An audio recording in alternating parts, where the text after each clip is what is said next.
Hello everyone, welcome to sweet memories. Upcoming రివ్యూలోకి వెళ్ళిపోదాం. కౌశికి సురేష్ని ఎలా అయినా విడతీయాలి అని, దూరం చెయ్యాలి అని దివ్యాంక సురేష్కి లేనిపోని మాటల్ని ఎక్కించి చెప్పుడు మాటలు చెప్తుంది. సో సురేష్ దివ్యాంక మాటల్ని నమ్మాలా వద్దా అనే డైలమాలో ఉంటాడు. అదే టైంకి కరెక్ట్గా నిషిక ద్వారా కౌశికి రూమ్లో డబ్బులు బ్యాగ్ని పెట్టిస్తుంది దివ్యాంక. సో సురేష్ నిజంగా ఆ రమేష్ దగ్గర కౌశికి డబ్బులు తీసుకుందా ఒకసారి చూడాలి, వెతకాలి, లేకపోతే నా మనసు ప్రశాంతంగా ఉండదు అని దివ్యాంక చెప్పుడు మాటలు నమ్మి కౌశికి రూమ్లో వెతుకుతాడు. వెతుకుతూ ఉంటే అప్పుడే కౌశికి రూమ్లోకి వచ్చి అలా తనని సురేష్ అనుమానిస్తున్నాడు అని అర్థం చేసుకుంటుంది. జగదాత్రి, కేదార్, మీరు ఎవ్వరిని బ్రతిమలాడాల్సిన అవసరం లేదు, మీరు బయటికి రండి, తను రూమ్ అంతా వెతకని ఏం దొరుకుతుందో నేను చూస్తాను అని హాల్లో కూర్చొని కౌశికి వెయిట్ చేస్తూ ఉంటుంది. అప్పుడే సురేష్కి కబోర్డ్లో నిషిక కావాలనే అరేంజ్ చేసిన ఒక బ్యాగ్ నిండా క్యాష్ దొరుకుతుంది. ఆ క్యాష్ని తీసుకొని బయటికి వచ్చి కౌశికి ముందు పెడతారు. సురేష్ ఓపెన్ చేసి చూపించగానే అందులో డబ్బులుంటాయి. ఒక్కసారిగా ఫ్యామిలీ మెంబర్స్ అందరూ షాక్లో ఉండిపోతారు. కౌశికి, ఏంటివి, ఈ డబ్బులు ఎలా వచ్చాయి అని అడుగుతారు సురేష్. చూడు, నాకు తెలియదు సురేష్, ఈ డబ్బులకి నాకు ఎలాంటి సంబంధం లేదు అని కాన్ఫిడెంట్గా చెప్తారు కౌశికి. అనుకున్నా ఆ దివ్యాంక నువ్వు ఇలాగే చెప్తావని చెప్పింది నిజం కాదు, కౌశికి ఎప్పటికీ తప్పు చేయదు అనుకున్నాను. కానీ ఇప్పుడు అర్థమవుతుంది, దివ్యాంక ఎవరికీ తెలియకుండా దొంగచాటుగా న్యూస్ నమ్ముకుంటుంది. నువ్వు కూడా అలాగే ఎప్పటి నుండో న్యూస్పై వ్యాపారం చేస్తున్నావు, అందుకే ఇంత సంపాదించావు. ఎందుకు ఎందుకు ఇలా చేస్తున్నావు కౌశికి అని అడుగుతారు సురేష్. ఒక్కసారిగా సుధాకర్, సురేష్ ఏం మాట్లాడుతున్నావు, కౌశికిని అనుమానిస్తున్నావా, అసలు అసలు నువ్వు ఏం ఆలోచిస్తున్నావు సురేష్ అని అంటారు. బాబాయ్, మీరు ఒక్క నిమిషం ఆగండి. సురేష్, నీకు నాపై నమ్మకం లేదా?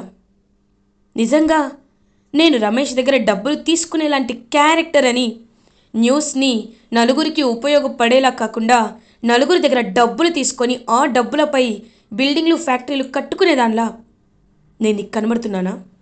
ఆ దివ్యాంక ఎలాంటిదో నీకు తెలీదా? ఎన్నిసార్లు ఇంతకు ముందు తను తప్పులు చేసి బయటపడిందో నీకు తెలీదా? అలాంటి ఒక దివ్యాంక చెప్తే నువ్వు నన్ను అనుమానిస్తున్నావా? సరే, నేను ఒకే ఒకటి అడుగుతున్నాను, నిజంగా నాకు ఈ డబ్బుకి సంబంధం లేదు, అది నువ్వు నమ్ముతావా నమ్మవా అని అంటుంది కౌశికి. కళ్ళ ముందే ఇంత డైరెక్ట్గా డబ్బులు కనబడుతుంటే నమ్మకపోతే నా అంత మూర్ఖుడు ఎవరు ఉండరు అని అంటాడు సురేష్. బయటికి వెళ్ళిపో సురేష్ అని అంటుంది కౌశికి.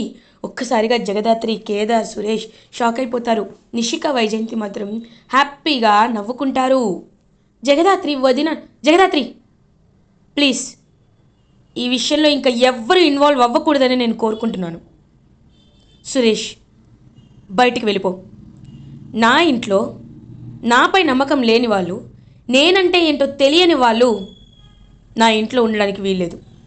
వెళ్ళిపో సురేష్ అని గట్టిగా చెప్తుంది కౌశికి. ఇంకా సురేష్ అలా బయటికి నడుచుకుంటూ వెళ్ళిపోతూ ఉంటే అయ్యో అన్నయ్య అన్నయ్య అని చెప్పి జగదాత్రి ఎంత పిలుస్తున్నా వినిపించుకోకుండా ఇంకా చాలా కాన్ఫిడెంట్గా బయటికి అక్కడి నుండి వెళ్ళిపోతాడు సురేష్. సుధాకర్ కౌశికితో, అమ్మ కౌశికి, ఆవేశంలో అల్లుడు గారిని బయటికి వెళ్ళిపోమన్నావమ్మా, ఆయన ఏదో ఆ దివ్యాంక చెప్పుడు మాటలు విని అలా బిహేవ్ చేశారు, కూర్చోపెట్టి అర్థమయ్యేలా చెప్తే వినేవాడు కదా, ఎందుకమ్మా అలా అన్నావు అని అంటారు సుధాకర్. ఏంది బో, నువ్వేంది ఆ సురేష్కి సపోర్ట్ చేస్తున్నావు? ఆయన కౌశికి చేసిందే కరెక్ట్, కౌశికి గురించి ఆ సురేష్కి తెలీదా ఏంటి? అన్నీ తెలిసి కూడా కౌశికి డబ్బులు తీసుకుందని నమ్మినోడిని ఇంకా ఇంకా కౌశికి బ్రతిమలాడాలా? కౌశికి చేసిందే కరెక్టు అని అంటుంది వైజయంతి. అవును మావయ్య గారు, మీరెంతైనా చెప్పండి, వదిన ఏంటో, వదిన నిజాయితీ ఏంటో మాకు బాగా తెలుసు. అన్నయ్య అర్థం చేసుకోలేకపోతున్నాడు, అలాంటప్పుడు దూరంగా పంపించేయడమే కరెక్ట్ కరెక్ట్ అని అంటుంది నిషిక. ఇంకా జగదాత్రి, కేదార్ అలా వాళ్ళ వైపు చూస్తూ ఉంటారు. పాపం కౌశికి ఏమీ మాట్లాడకుండా తన రూమ్లోకి వెళ్ళిపోయి చాలా అంటే చాలా బాధపడుతూ ఉంటుంది. ఇటువైపు జగదాత్రి, కేదార్ సురేష్ దగ్గరికి వెళ్ళడానికి ట్రై చేస్తూ ఉంటే సురేష్ మాత్రం కారులో చాలా స్పీడ్గా తన ఇంటికైతే వెళ్ళిపోతారు. జగదాత్రి కేదార్తో, కేదార్ ఇదంతా ఎవరో పక్కా ప్లాన్తోనే చేశారు కేదార్ అని అంటారు. అవును దాత్రి, కరెక్ట్గా కౌశికి వదిన రూమ్లో అసలు ఆ బ్యాగ్ దొరకడం ఏంటి? ఒకవేళ అది కౌశికి వదిన బ్యాగ్ అయితే, క్యాష్ బ్యాగ్ అయితే తనే చెప్పేవారు ఈ ప్రాజెక్ట్కి సంబంధించిందో దీనికి సంబంధించిందో అని. నాకు ఈ బ్యాగ్కి సంబంధం లేదు అన్నారంటే ఎవరో కావాలనే ఎంత చేస్తున్నారు అని అంటారు కేదార్. వెంటనే జగదాత్రి ఆలోచనలో పడుతుంది. నిషిక అండ్ వైజయంతి ఇద్దరు కలిసి అలా ఇంకా కౌశికి రూమ్లోకి తొంగి చూడడం కానీ, ఇద్దరూ తడబడ్డం కానీ ఇదంతా గుర్తు చేసుకుంటుంది జగదాత్రి. ఖచ్చితంగా ఈ కుట్రలో నిషిక అండ్ వైజయంతి అత్తయ్య గారి పాత్రలు ఉన్నాయి కేదార్ అని అంటుంది జగదాత్రి. ఒక్కసారిగా కేదార్ షాక్ అవుతారు. ఏం మాట్లాడుతున్నావు దాత్రి? వాళ్ళు ఏదో బావ వెతుకుతున్నాడని చూడట్లేదంటావా?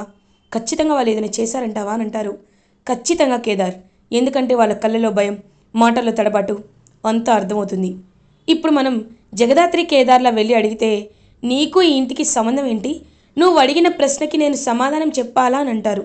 కానీ నేను జేడీగా వస్తే వాళ్ళు అలా అనలేరు కదా అని అంటుంది జగదాత్రి. అర్థమైంది జగదాత్రి, అయితే పద ట్రాన్స్ఫార్మ్ అయి వద్దాం అని కౌశికి జీవితాన్ని అంటే కౌశికిని సురేష్ అపార్థం చేసుకున్నాడు కాబట్టి వాళ్ళిద్దరిని కలపడానికి అండ్ ఈ కేసు నుండి కౌశికిని బయట పడేయడానికి జగదాత్రి కేదార్ జేడీ కేడీగా రావాలి అని ఫిక్స్ అయిపోతారు. ఇది ఇలా ఉండగా యువరాజ్ ఇంటికి రీచ్ అవుతాడు. అప్పుడే నిషిక యువరాజ్ని, యువరాజ్ ఇలా రా, ఇదిగో ఈ సూట్ ఎలా ఉంటుంది నీకు, బాగుంటుందా అని అంటుంది. ఏంటి నిషి, ఏంటిదంతా అని అడుగుతాడు యువరాజ్. రేపు నువ్వు సీఈఓ అవుతావు కదా, అలాంటప్పుడు ఇలాంటి సూట్స్లోనే కదా ఆఫీస్కి వెళ్ళాలి అని అంటుంది నిషిక. నేను సీఈఓ అవడం ఏంటి, ఏమైంది ఇంతకీ అని అడుగుతారు. ఏమైందంటే అని ఇంకా సురేష్ కౌశికీల మధ్య గొడవ అదంతా చెప్తుంది. ఒక్కసారిగా ఇంకా యువరాజ్, ఏంటి సురేష్ బావ గారు అపార్థం చేసుకున్నాడా? అంటే నువ్వు ఆ బ్యాగ్ని రూమ్లో పెట్టావు కదా అని అడుగుతారు. అవును పెట్టాను, అయినా ఇదంతా మన మంచి కోసమే, నీకు తెలుసు కదా, అందుకే నువ్వు ఇంట్లో లేనప్పుడు ప్లాన్ చేశాను. చూడు యువరాజ్, ఆత్మాభిమానం, అభిమానం, ప్రేమ, బంధాలు ఇవన్నీ కేవలం చెప్పుకోవడానికే పనికొస్తాయి యువరాజ్. కానీ మనం బ్రతకాలన్నా, మనం అంటే ఏంటో పవర్ చూపించాలి అన్నా డబ్బులు కావాలి. ఆ ఆస్తి మన చేతిలో ఉంటేనే కౌశికి వదినని కూడా నువ్వు శాసించే స్థాయిలోకి వెళ్తావు. కాబట్టి ఇంకా బ్రెయిన్లో ఏమి పెట్టుకోకుండా నా మాట విని చక్కగా ఉండు. కౌశికి వదినని ఓదార్చినట్టు ఒక 4 మాటలు మాట్లాడేసే, తర్వాత చేయాల్సినవన్నీ చేయి, అర్థమైందా అని అంటుంది నిషిక. కరెక్ట్గా అప్పుడే కౌశికి వాళ్ళ ఇంటికి జేడీ కేడీగా వస్తారు జగదాత్రి, కేదార్. కౌశికి జేడీ కేడీని చూసి, జేడీ మీరిలా వచ్చారేంటని అంటారు. సాధు సార్, సునీత డెడ్ మిస్టరీ కేసుని మాకే అప్పచెప్పారు కౌశికి గారు, కాబట్టి మేము ఈ మిస్టరీని సాల్వ్ చేయాలి అనుకుంటున్నాం, కాబట్టి మిమ్మల్ని కూడా ఎంక్వైరీ చేయాలి అనుకుంటున్నాం అని ఇంకా కూర్చొని ఎంక్వైరీ అయితే స్టార్ట్ చేస్తారు, ఇన్వెస్టిగేషన్ స్టార్ట్ చేస్తారు. అసలు రమేష్ మీకు ఎప్పటి నుండి పరిచయం, ఎవరి ద్వారా పరిచయం, అతన్ని మీరు ఎందుకు సేవ్ చేయాలనుకున్నారు, దివ్యాంక గురించి మీరు ఏమనుకుంటున్నారు, అండ్ ఆ డెడ్ బాడీ దొరికినప్పుడు మీరు అక్కడే ఉన్నప్పుడు ఆ జుంకా ఎవరిదో మీకేమైనా తెలుసా, జుంకా ఎక్కడ పడేసుకున్నారా అని నిజంగా ఒక పోలీస్ ఆఫీసర్ అంటే ఏమీ తెలియని వాళ్ళలా అన్ని క్వశ్చన్స్ కౌశికిని అడుగుతారు. అప్పుడే కరెక్ట్గా అవును మేడం ఇది ఇది అని ఇంకా జరిగిందంతా చెప్తారు. కానీ కౌశికి డల్గా ఉండడం గమనిస్తారు జేడిఎన్ కేడి. వెంటనే సుధాకర్తో, సుధాకర్ గారు ఎందుకు కౌశికి గారు డల్గా ఉన్నారు అని అడుగుతారు. అంటే ఏం లేదు జేడి అని అంటారు సుధాకర్. చూడండి, మేము ఇంటి ఫ్యామిలీ కాకపోవచ్చు, కానీ మేము సాల్వ్ చేసిన చాలా పర్సనల్ కేసెస్లో కౌశికి గారికి సంబంధించిన ఫ్యామిలీకి సంబంధించిన కేసెస్ కూడా ఉన్నాయి. మాకు నిజం చెప్తే మేము ఏదైనా హెల్ప్ చేయగలం. అసలు ఏం జరిగింది అని అడుగుతారు జేడీ కావాలనే. ఇంకా సుధాకర్ ఇలా కౌశికి రూమ్లో డబ్బులు దొరికాయి, సో కౌశికిని సురేష్ అపార్థం చేసుకున్నాడు, కౌశికి వెళ్ళిపోమనగానే ఇంట్లో నుండి వెళ్ళిపోయాడు అని సుధాకర్ అన్నీ చెప్తారు. ఓకే, మాకు ఆ బ్యాగ్ ఒకసారి కావాలి, వాటికి సంబంధించిన ఫింగర్ ప్రింట్స్ ఏమైనా ఉంటే చూడాలి. ఎందుకంటే ఒకవేళ కౌశికి గారి ఫింగర్ ప్రింట్స్ దానిపై ఉంటే కౌశికి గారు డబ్బులు తీసుకున్నట్టు కదా, కౌశికి గారి ఫింగర్ ప్రింట్స్ కాకుండా వేరే ఎవరి ఫింగర్ ప్రింట్స్ అయినా మ్యాచ్ అయ్యాయంటే అసలు ఆ డబ్బులకి దేనికి సంబంధమైనట్టు. సో మాకు ఆ బ్యాగ్ కావాలి. అది మాత్రమే కాదు, నిషిక గారు అని అంటుంది జేడి. ఒక్కసారిగా నిషిక గడ గడ గడ వణికిపోతూ ఉంటుంది. ఇంక వెంటనే నిషిక "ఆ, ఏంటి అని అంటుంది. మీరు నిన్న ఎక్కడి నుండి వచ్చారు అని అడుగుతారు.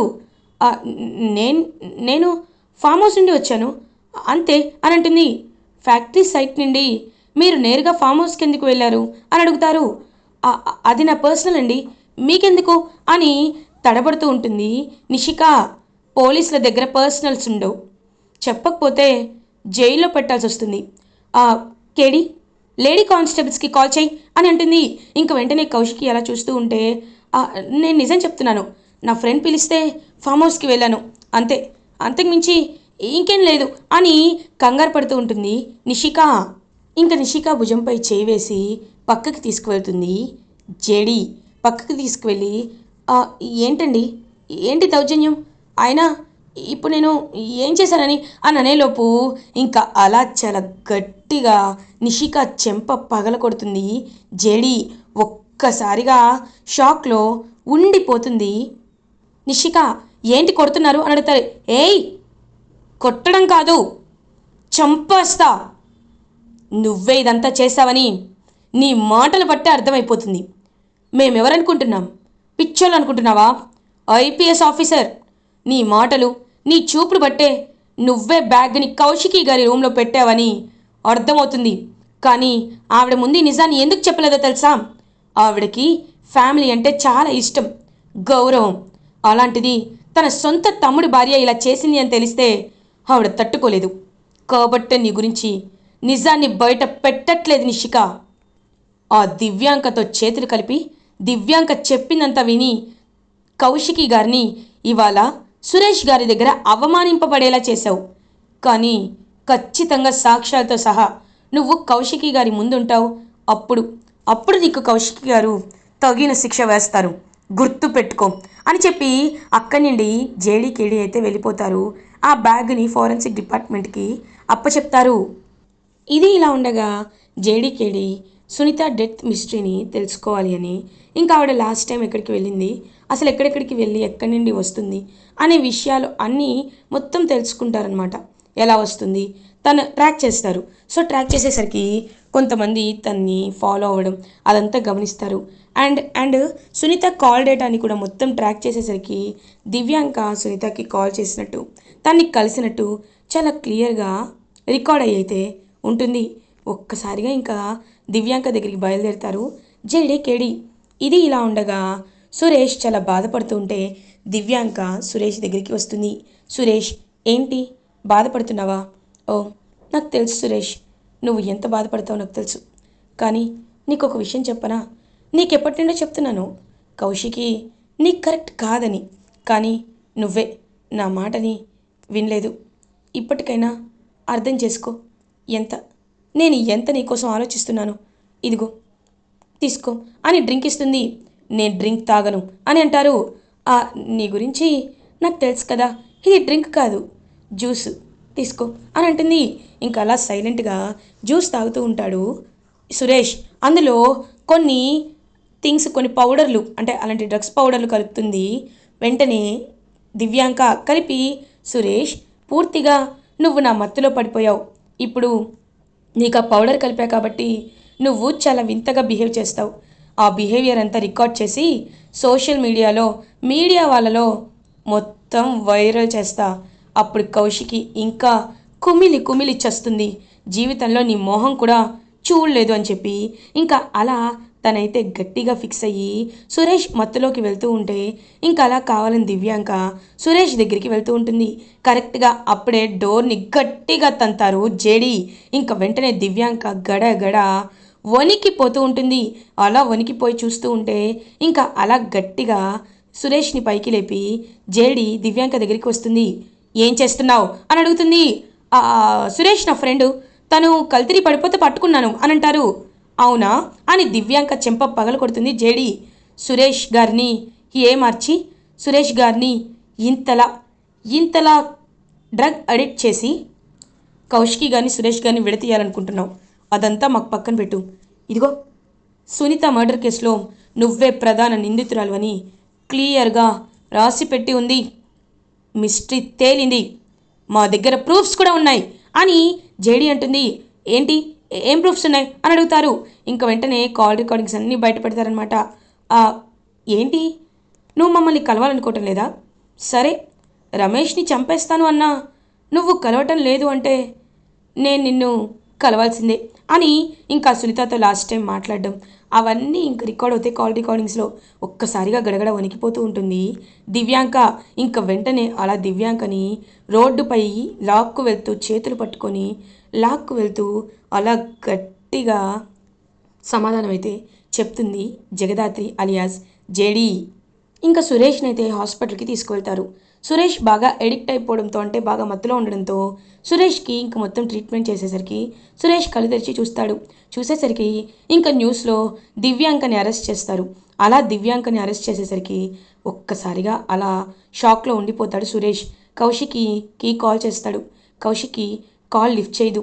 ఇంక వెంటనే నేను కౌశికిని చూడాలి అని ఇంకా తను మొత్తం తీసేసి కౌశికి దగ్గరికి వెళ్ళి, కౌశికి, ఐఎమ్ సారీ కౌశికి, నేను ఈ విషయంలో ఎంతో పెద్ద తప్పు చేశాను, ఐఎమ్ సారీ అని ఇంకా అలా కౌశికి చేతులు పట్టుకొని బ్రతిమలాడతాడు సురేష్. ఒక్కసారిగా ఇంకా అలా కౌశికి అయితే సురేష్ వైపు చూస్తూ ఉంటుంది.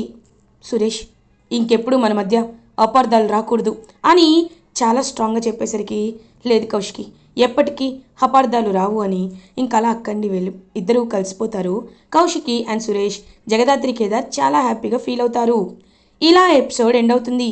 ఫర్దర్ ఎపిసోడ్ రివ్యూస్ ముందుగా మీకు కావాలి అనుకుంటే మా ఛానల్ని సబ్స్క్రైబ్ చేసుకోండి. Thanks for watching.